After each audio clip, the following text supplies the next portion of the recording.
দাঁড়াও, অন্য সেই নির্জর কারণ ওখানে গিয়ে আমি আমার কামের লাভিত্ববাদ সিদ্ধি করে নেব। আজ বহুদিন হয় নিত্যবাদ নিত্যবার কারণ হয়, তাই তো যাবো একটু নির্জনের কারণে কামের লাভি সিদ্ধি করতে। আজ দীর্ঘ 12টি বৎসর হয়ে গেছে আমি এসেছি সেখানে আজ ভগবান পাত্রতে, তাই তো যাবো সে নির্জনের কারণে। আর সেখানে বসে বসে নিয়ে আমার কামের লাভই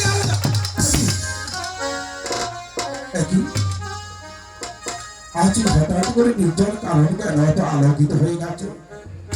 না না, এখানে কোনো দেবের জন্ম হলো কিনা? না না, আমি যাবো পাঁচে নিচু।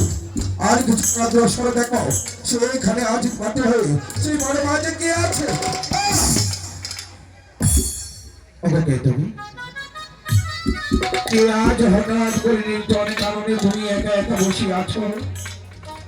তুমি দেবাদেবী মহাদেব তোমাকে আত্মনাদ করেছে, তুমি দেবাদেবী মহাদেবের আত্মনাদে সারা দিলে তোমাকে দিয়ে যাবো অভিশাপ। না না, আপনি আমাকে অভিশাপ দিবেন না, আমি একজন মানব। মানব? মানবিকতা না বনমাঝি কি করছো? এই বনমাঝি বসে আছি। দাঁড়া, আমার মনে হয় তুমি মিথ্যে ছড়ানো দিয়েছো। বলো তুমি কে, কোথাও হতে এসেছো, আর কেনই বা তুমি বনমাঝি আছো? এই বনমাঝি বসে আছি, আমার পিতার সাথে সাক্ষাৎ হবে, তারপর আমি আমার পিতার গৃহে চলে যাব। তোমার পিতাই বনমাঝি কি করছে? আমার বাসন্তী মা বলেছি এই রাস্তায় বসে থাকলে এই রাস্তা দিয়ে আমার পিতা প্রত্যেকদিন সেই কৈলাসনগর ধর্মপ্রচার করতে যায়। মানব জাতির পিতা এই বনমাঝি আজব আগ্রহী, আমি তো আগে কখনো শুনিনি। এই রাস্তা দিয়ে চলাফেরে সেই স্বর্গীয় দেবী দেবতা আর দেবাদেবী মহাদেব এই রাস্তা দিয়ে পুষ্প নদে নিয়ে যায়। আগে কখনো তোমাকে আমি দেখিনি। বলো তুমি মিথ্যে ছড়া মাতিয়ে তুমি আমার কাছে শিক্ষা কথা আদেশ করো, তুমি তোমার জন্মগত বাদ কি এমনই করে তুমি এলে? আমি সত্যি বলছি। তুমি সত্যি বলেছো? হ্যাঁ। তাহলে তুমি মাঝে মাঝে তোমার পিতাকে কোথায় পাবো? আমার বাসন্তী মা বলেছি। কে বললে? বাসন্তী মা। তুমি বলেছো তোমার মানবতার না, সেখানে আমার দেবী বংশের নাম উঠলো কেন? তুমি তো মানব করে জন্ম নিয়েছো, দেবীর অভিজ্ঞ জন্ম নাওনি। কেন তুমি মিথ্যে সমান দিচ্ছ? আচ্ছা বলো তুমি তোমার সাথে মারা কি বলেছে? এই রাস্তায় বসে থাকলে আমার পিতার সাথে সাক্ষাৎ হবে, তারপর আমি আমার পিতার গৃহে চলে যাব। তোমার পিতার নাম? আমার বাসন্তী মা বলেছি আমার পিতার মাথায় আছে লম্বা লম্বা জট, কাঁধে আছে সাপ, হাতে আছে ত্রিশূল, আর আমার পিতার নাম দেবের দেব মহাদেব শিব ঠাকুর। ঠিকই দেখছি আমি। তোমার পিতাকে কখন আগে দেখেছো? না।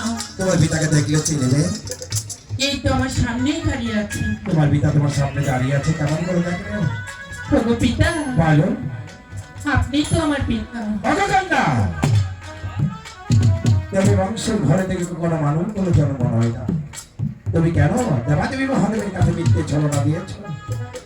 কন্যা, তুমি যেমন জাত সন্তান, আমি তোমার জন্মদাতা পিতা। আমি তো কিছু বুঝতে পারছি না। কেন বুঝতে পারছেন না পিতা? বলো কিভাবে তোমার জন্ম? আপনার কি কিছুই মনে পড়ছে না? কেন? ওগো পিতা দেবা, বলো।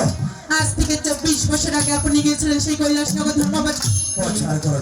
তাই কমল বিলের মাঝে গরু পাখির মিলন দেখি আপনার আশিক হয়ে যায়।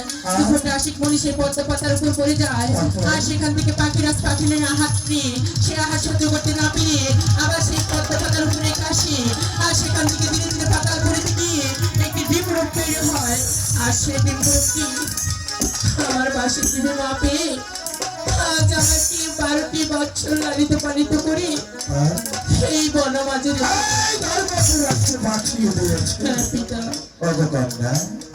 সত্যি যদি তুমি দেবাদেবী মহাদেবের সন্তান হয়ে থাকো, তাহলে তুমি যাবে আমার সঙ্গে।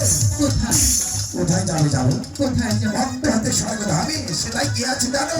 কে আছে? তোমার সেই গর্ভধারিণী জন্মদাতা মা। মাতা? হ্যাঁ, পিতা।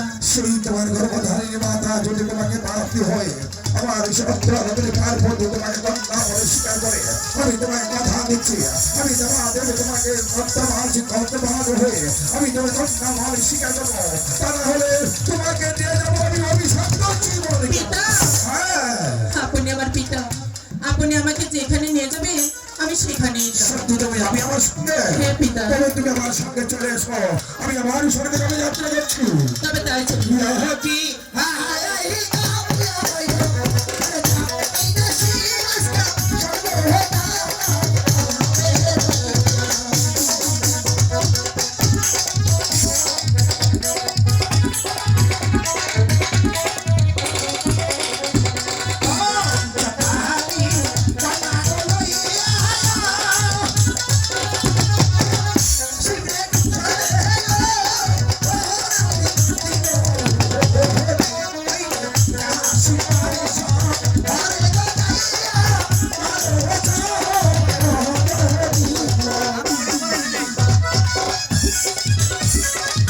পিতা আমরা কোথায় যাচ্ছি